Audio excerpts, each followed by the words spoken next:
s'en occupe. Et vous qui avez malheureusement, j'allais dire, connu beaucoup de conflits au cours de votre parcours, est-ce que ce conflit-là, il est particulier? Disons, de mon point de vue, effectivement, avec le recul que donne l'expérience de différentes situations de conflit, là je vais peut-être heurter des gens sur ce plateau, mais je trouve que l'Ukraine est très soutenue. L'agression de l'Ukraine a fait l'objet de condamnations très très fortes. L'embargo sur un certain nombre de produits, je sais qu'il est perméable, je sais qu'il n'y a jamais d'embargo total, même qu'il n'est pas voulu comme étant un embargo total, mais il a quand même néanmoins pesé, au moins symboliquement, politiquement. Apparemment, militairement, économiquement, il n'a pas les effets qui étaient recherchés, mais symboliquement et politiquement, c'est le cas. Moi, je ne peux pas m'empêcher, enfin, je suis très mobilisé sur l'affaire de la guerre de Gaza, le conflit israélo-palestinien depuis longtemps, et plus particulièrement depuis le 7 octobre, enfin, disons le 8 octobre, évidemment.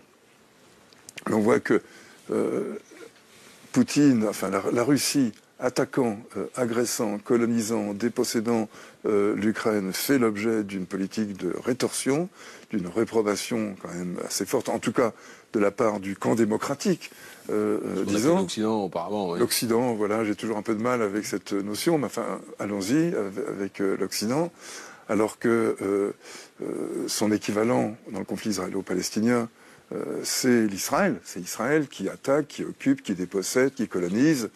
On va pas revenir sur Israël, mais qui avait été attaqué. Oui, non. Israël a vu une contre-attaque. Le 7 octobre, c'est une contre-attaque, puisque la guerre avec les Palestiniens, elle est bien plus ancienne que le 7 octobre. Et la puissance coloniale, la puissance occupante, c'est Israël.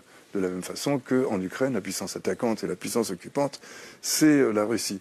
Mais là, on invoque pour Israël le droit de se défendre, précisément, qui est quelque chose de totalement déconcertant. Bon, je sais que je ne suis pas invité pour parler d'Israël ici. Non, mais on fera sur ce plateau des débats sur Israël. Mais et vous me demandiez... Vous demandez si ce conflit pour vous était particulier, et vous y voyez une forme de deux poids, deux mesures? Oui, pas une forme. Je vois vraiment l'affirmation de deux poids, deux mesures dans deux conflits dans lesquels l'Europe, notre pays en particulier, puis l'Europe plus généralement, est profondément impliqué, ce qui fait une différence notable avec d'autres conflits très importants sur lesquels, par exemple, Médecins sans frontières est extrêmement actif.